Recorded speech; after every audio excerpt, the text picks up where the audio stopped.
The world of Arda holds an incredible vast array of characters, personalities, oddities, and mysteries that have been held in the archives over the ages. Some of these take the form of horrible evil, such as our recent delve into the origins of Ungoliant, or heroic valor and pure good, such as Aragorn Elisar. However, some beings are so strange and mysterious, they live outside the constraints of normal definition altogether, and require a keener mind to decipher their true purpose in the world. Tom Bombadil is such a creature, an enigma to all over the ages. We will seek to look into his archives to unravel some of the mystery surrounding his unique character. Greetings all, I am your guide, the Archivist.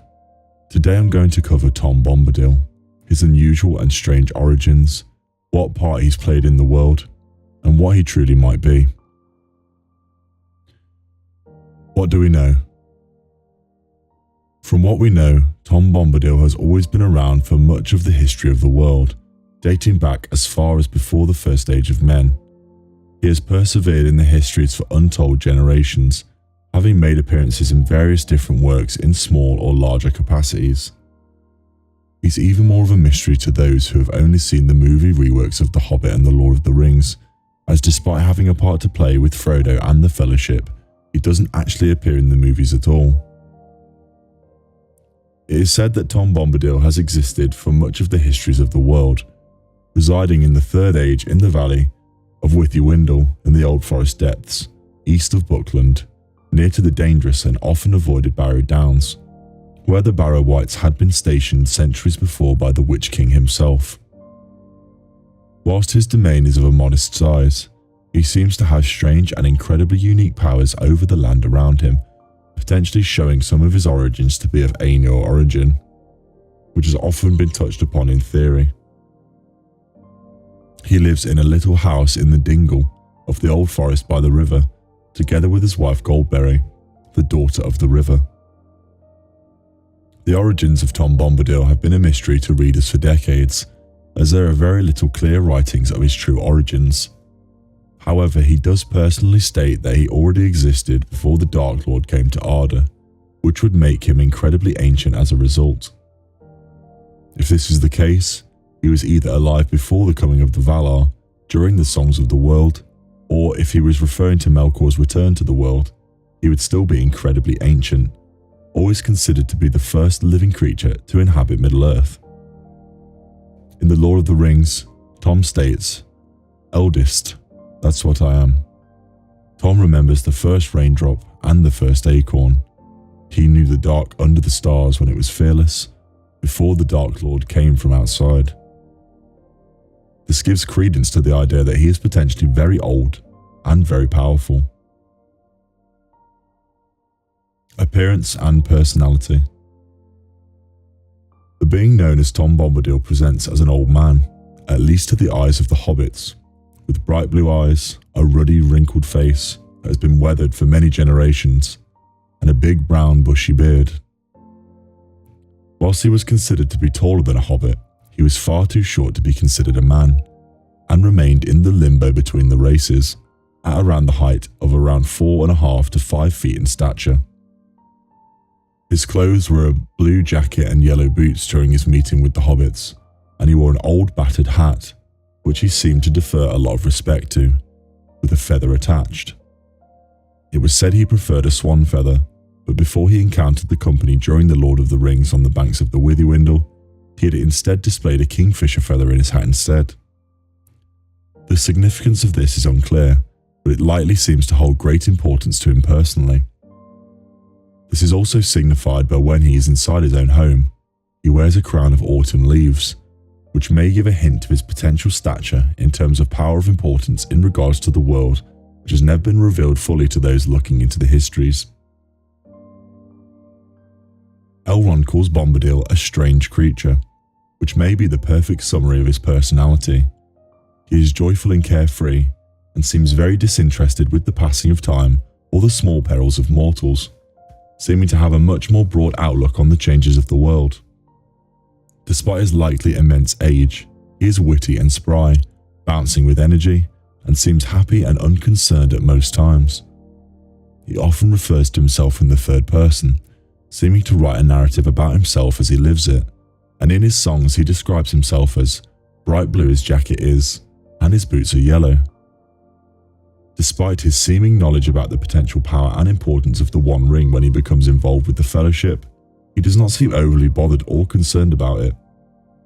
Bombadil's potential involvement with the Fellowship ended because of his apparent unawareness of the balance of light and darkness in the world, and he was overly concerned only with keeping his own affairs in order at Withywindle. Whilst it's unknown whether Sauron would have been able to affect or dominate Tom Bombadil should he have recovered the ring, Tom seems entirely unconcerned as usual about this potential outcome, which again could give some insight into his potential power he might have at his disposal. Tom's incredible abilities. Tom Bombadil's strange and incredible abilities are one of the main reasons compounding the mystery of his origins. As in with everything to do with Tom Bombadil, he seems to play down the significance and importance of his potential role in the world. Due to his apparent origins at the beginning of the world itself, or at least very close to it, it would seem that Tom Bombadil is functionally immortal, or at least able to live for an extremely long time. He also possesses an array of powers allowing him to change and affect the world around him, stated by his wife Goldberry claiming that Tom as being master of wood, water and hill. These abilities alone portray him to be some kind of godlike figure, with abilities to influence the world around him freely and seemingly persisting for most of the known world of Middle-earth. He's also referenced as being impossible to capture or imprison, along with having an incredible singing voice that he would use to actually influence other beings of the world, including the Barrow-wights, who are considered to be evil. This again could be a reference to his godlike power in regards to the creation of the world via the singing of the Ainur. He was well known by Gandalf and Elrond, beings of power and importance in the world as well, and was not just a forgotten entity in the world of Arda. Tom Bombadil's greatest show of power may have even been him seemingly immune to the power of the One Ring, and his lack of any sort of real interest in it, save for the fact that he felt an evil nature in it and warned Frodo not to wear it. He even tossed the ring in the air and made it reappear in his other hand, showing his lack of concern about it. He was rejected as the ring bearer for this reason, as the Council of Elrond, as he had no real interest in the ring and likely would have been underestimating its importance in the quest to destroy it. It's even suggested that Tom Bombadil would not survive a confrontation with Sauron unless such power is in the earth itself, showing how others view Tom as almost as a manifestation of the world, and a being far beyond the transient concern of others in the Fellowship. His incredible power and abilities are always hinted at, but his carefree and whimsical nature always downplays his true potential to others. Tom's history, the First and Second Age. The first writings of the archive we have for Tom Bombadil are where it is said Tom eventually left where he had come from and arrived in Middle-earth, where he wandered through and explored, having witnessed the emergence of the forest and the rain. While his role and nature in the First and Second Ages are unknown, he may have witnessed most major events and battles. He also witnessed the reducing of the great forest that covered Middle-earth, and perhaps of his powers. These insights into his origins and his powers show not only his ancient origins, but also his potential latent powers that are tied to the world. From this archive, it seems as though Tom was there during the very founding of Middle-earth itself, where the trees and the rain were forming. He was clearly known to the races as they emerged through the First and Second Ages, as he was given names by the elves called Dailarwain Ben Adar, oldest and fatherless in Sindarin, whilst he was known as Orald to men and Faun to the dwarves. His travels show he was known to all races across the face of the world, as a legend or a myth perhaps more than a friend. At this time, Tom Bombadil also found his home, as he chose to settle in Eriador.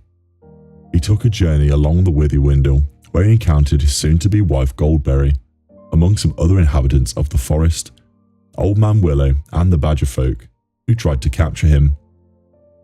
But as it is well known to the histories, Tom Bombadil cannot be captured by anything known, and freed himself with the power of his voice, commanding them to release him and return to their natural ways. Goldberry tried to put bindings on Tom, but he refused.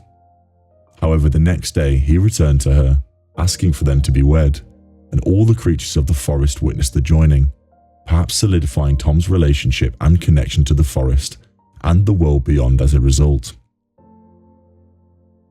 The Third Age. It is said Tom still resided in the Old Forest when the Third Age began, and as with most of the histories of Middle-earth, was potentially privy to all the battles and the events that would have taken place throughout this time, including the Angmar Wars of the region which gave rise to his local neighbours the Barrow Wights. He was also now close neighbours with the Hobbits in the Shire, which would bring him into the close proximity with some of the main characters of the Third Age throughout the Lord of the Rings. At this time he was also named Tom Bombadil by the Booklanders, which is the name he would come to use for himself during this time. Tom also resided here until a chance meeting with the Hobbits in 3018, which would set off his inclusion in their part of the story. Bombadil saved them from Old Man Willow, and then again from the Barrow Wights a few days later in the region. They also stayed in Tom's home during this time, which is where Tom's seeming immunity to the One Ring was displayed.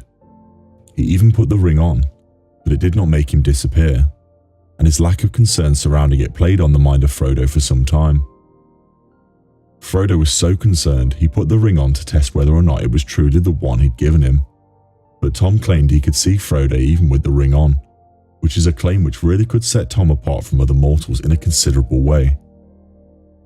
When mortals put on the ring, it is said to transport them to the spirit realm, and only Maiars or other creatures of incredible power who can reside in the spirit realm should be able to see others in this way.